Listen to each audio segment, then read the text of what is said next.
നാരായണീയം ദശകം 7 ബ്രഹ്മാവിൻ്റെ തപസ്സും വൈകുണ്ഠ ദർശനവും. ഏവം ദേവചതുർദശാത്മകജഗദ്രൂപേണ ജാതാ പുനസ്തസ്യോർത്ഥം ഖലു സത്യലോകനിലയേ ജാതാ സിദ്ധാതാ സ്വയം യം ശംസന്തി ഹിരണ്യഗർഭമഖില ത്രൈലോക്യജീവാത്മകം യോ ഭൂത്സ്ഫീതരജോ വികാരവികസ ജ്ഞാനാസിസൃക്ഷാരസ. അല്ലയോ പ്രകാശാത്മാവായ ഭഗവാനെ, ഇങ്ങനെ 14 ലോകങ്ങളുടെ ആത്മാവോടെ ജന്മമെടുത്ത അങ്ങ് പിന്നീട് അവയ്ക്കെല്ലാം മുകളിലുള്ള സത്യലോകത്തിൽ സ്വയം ബ്രഹ്മാവായി രൂപം കൈക്കൊണ്ടു. ത്രിലോകങ്ങളുടെ മുഴുവൻ ജീവാത്മാവായ ആ ബ്രഹ്മാവിനെ ഹിരണ്യഗർഭനെന്ന് പേർ പറയുന്നു. ആ ബ്രഹ്മാവ് രജോ ഗുണ വികാസഫലമായി ഒട്ടേറെ വസ്തുക്കൾ സൃഷ്ടിക്കാൻ കൗതുകമുള്ളവനായി ഭവിച്ചു. സോയം വിശ്വവിസർഗദത്ത ഹൃദയ സംപശ്യമാന സ്വയം ബോധം ഖൽവനവാപ്യ വിശ്വവിഷയം ചിന്താകുലസ്തസ്തിവാൻ താവത്വം ജഗതാം പദേ തപതപേ ത്യേവം ഹി വൈഹായസീ വാണീമേനമശി ശ്രവശ്രുതിസുഖാം കുർവംസ്തപ പ്രേരണാം. വിശ്വനിർമ്മാണോത്സുക ചിത്തനായ ഹിരണ്യഗർഭൻ സ്വയം പര്യാലോചന ചെയ്തെങ്കിലും വിശ്വസ്വരൂപത്തെക്കുറിച്ച് ഒരു ബോധവും ലഭിക്കാതെ ചിന്താകുലനായി തീർന്നു. അപ്പോൾ അങ്ങ് തപസ്സിനുള്ള പ്രേരണ ചെലുത്തുവാൻ വേണ്ടി തപസ്സു ചെയ്യുക എന്നിപ്രകാരം ഇമ്പമുള്ള ശബ്ദത്തിൽ ഹിരണ്യഗർഭന് അശരീരി കേൾപ്പിച്ചു.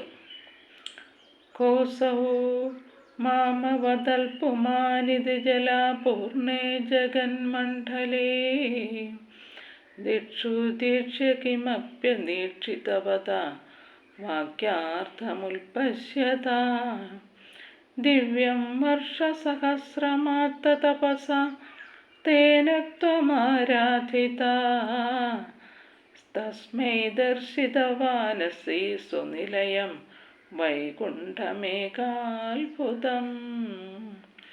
വിശ്വമണ്ഡലം മുഴുവൻ ജലാവൃതമായിരിക്കെ ഇപ്രകാരം എന്നോട് പറഞ്ഞതാരാണെന്ന് ചിന്തിച്ച് 4 ദിക്കിലും നോക്കിയെങ്കിലും ഒന്നും ദർശിക്കാൻ കഴിയാതിരുന്ന ബ്രഹ്മാവ് അശരീരിയുടെ അർത്ഥം ഗ്രഹിച്ച് 1000 ദിവ്യവർഷങ്ങൾ തപസ്സനുഷ്ഠിച്ചു.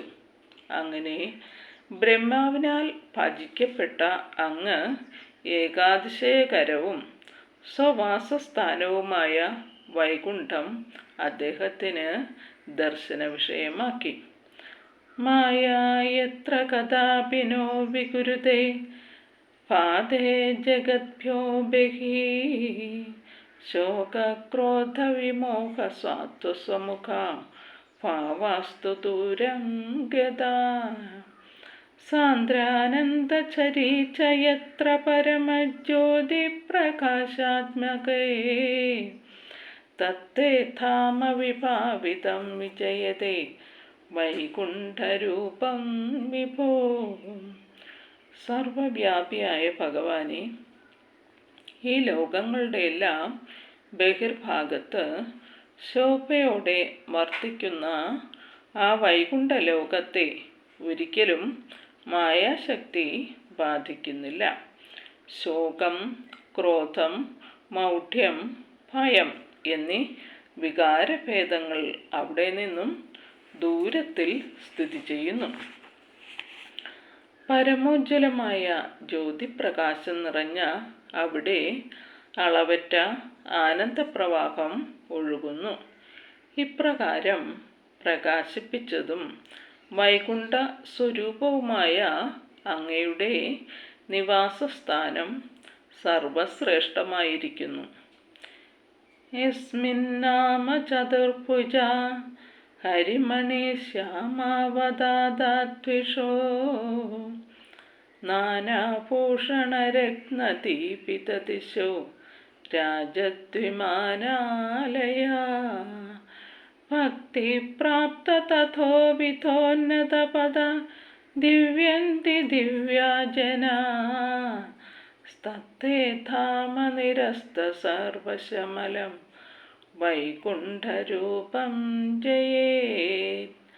ആ വൈകുണ്ഠലോകത്തിൽ ചതുർഭുജരും ഇന്ദ്രനീലം പോലെ ശ്യാമവും പവിത്രവുമായ ശരീരഭംഗിയുള്ളവരും വിവിധ തരത്തിലുള്ള ആഭരണങ്ങളിലെ രത്നങ്ങളാൽ പ്രകാശിക്കപ്പെട്ട ദിക്കുകളുടെ കാന്തിമത്തായ വിമാനങ്ങളിൽ ഇരിപ്പുറപ്പിച്ചവരും ഭക്തിയാൽ സംസിദ്ധമായ ആവിധമുള്ള ഉന്നത സ്ഥാനത്തോടു കൂടിയവരുമായ ദിവ്യപുരുഷന്മാർ സ്ഥിതി ചെയ്യുന്നു.